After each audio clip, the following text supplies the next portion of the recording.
दोस्तों, एक बार एक गांव में एक लड़का था जो कि अपने आप से बहुत परेशान था क्योंकि उसको उसके सवालों के जवाब नहीं मिल रहे थे और वो काफ़ी चिंतित था।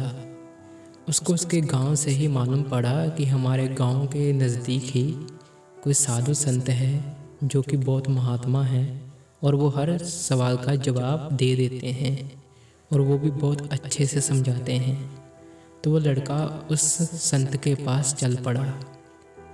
उसने संत के आगे जाकर बोला कि महात्मा जी, मैं एक बात से बहुत परेशान हूँ। महात्मा ने कहा, पूछो क्या बात है।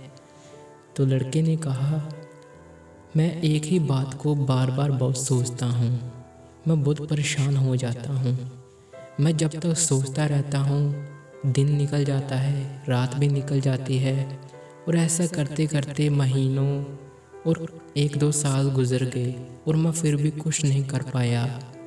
ऐसा मेरे साथ ही क्यों हो रहा है।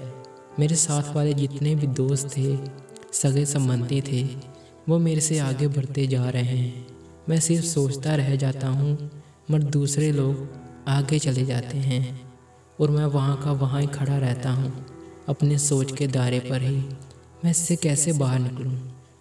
तो संत जी ने कहा कि हमारे गांव के पास एक नदी थी। संत जी उस लड़के को वहाँ ले जाते हैं और कहते हैं, देखो इस नदी को, क्या हो रहा है। लड़के ने कहा, नदी बहुत सुंदर है, पानी बहता जा रहा है, पंछी आ रहे हैं, पानी पी रहे हैं। कुछ लोग हैं गांव के जो नदी के किनारे कपड़े धो रहे हैं, गाँव को चढ़ा रहे हैं और गाँव को नहला भी रहे हैं। संत जी ने कहा, यही अच्छी बात है क्योंकि ये नदी बह रही है, कितनी साफ़ सुंदर है और यहाँ का माहौल कितना अच्छा है। चलो मैं तुम्हें दूसरी एक छोटी सी नदी पर लेके जाता हूँ। संत जी उन्हें लेकर चले जाते हैं और लड़के से पूछते हैं, अब बताओ इस नदी में क्या है।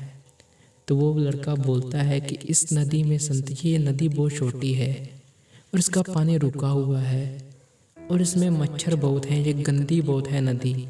यहाँ पर खड़े रहने का मन नहीं कर रहा और ये बदबू बहुत आ रही है, गंदी खुशबू बहुत आ रही है इस नदी से। यहाँ पर चले जाने का मन कर रहा है और ये दूसरों को भी बीमार कर सकती है।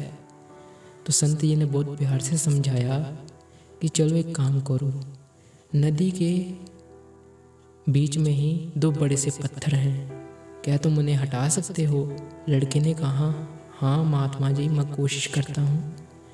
लड़के ने वो पत्थर अपनी जान लगाकर मेहनत से थोड़े समय में हटा दिए, मगर अकेले हटाए। फिर वो नदी का पानी चलने लगा और दूसरे दिन संत जी ने आने की फिर से अनुमति दी कि तुम कल आना। लड़का दूसरे दिन आया और संत जी उसे उसी नदी पर ले आए और अब कहा लड़के को कि तुम देखो ये नदी कैसी है। लड़के ने कहा, महात्मा जी, नदी बहुत सुंदर है, जैसे हमने पहले नदी देखी थी ये वैसे ही हो चुकी है। इसका पानी कल कितना गंदा था मगर आज कितना साफ़ है और ये नदी चल रही है, ये मुझे देखकर बहुत अच्छा लगा। तो संत जी ने कहा, यही तुम्हारे साथ हो रहा है। तुम अपनी 1-2 सोच को उसी दिमाग में लेकर बैठे हो। हालांकि तुम्हारे मन में काफ़ी सारे विचार आने चाहिए थे और तुम इन विचारों को आने दो और नदी की तरह बहने दो। और तुम किसी काम में अगर लग जाओ, जो भी तुम्हारा मन करता है दिल से, आत्मा से, और एक ही काम में जुट जाओ, तो ये जो भी तुम्हारे मन में विकार उठ रहे हैं, अशांत मन हो चुका है, वो अपने आप बंद हो जाएगा। तुम्हारे सोच का दायरा खुलने लगेगा, तुम लोगों को जानने की कोशिश करने लगोगे और तुम ऐसे ही व्यर्थ नहीं बैठोगे। तुम्हारी सोच का दायरा बहुत ही ज़्यादा हो जाएगा और तुम इसे खुद को, इस सोच को इंग्लिश में कहें तो कंट्रोल भी कर सकते हो। तुम इस सोच को अपने हिसाब से चला सकते हो। अगर तुम कहोगे कि मुझे इस समय ये काम करना है तो तुम वही करोगे। बस तुम्हें इस पत्थरों की तरह जैसे तुमने कल हटाए थे, अपनी सोच को हटाना पड़ेगा और खुले दिमाग से फिर से अपनी ज़िंदगी को आगे बढ़ाना पड़ेगा, जिससे तुम सोच के दायरे को तोड़ सको और खुले आसमान में जी सको।